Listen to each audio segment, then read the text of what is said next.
Don't waste your life means that you should use your time, abilities or opportunities for the right purpose without wasting them, or taking care not to cause any harm to the lives of others.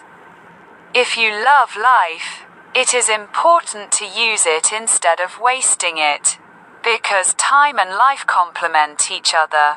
Ways to not waste your life: setting goals. Set a clear goal for yourself and work towards achieving that goal. Trusting in the Creator. Have faith in yourself and keep working. Do not lock yourself in a safe circle by suppressing your indomitable desires. Taking care of yourself.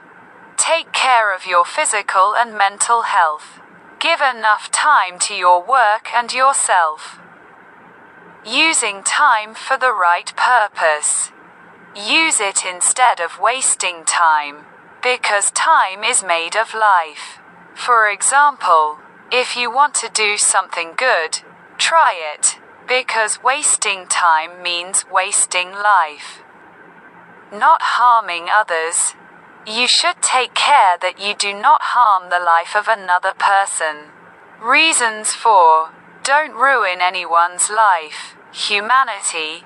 Various inhumane incidents around make people think, which motivates many to be conscious of their own lives, as mentioned by actress Mehjabeen Chowdhury. Self-employment. One should stand on one's own feet and arrange one's life in one's own way at a young age, without depending on anyone.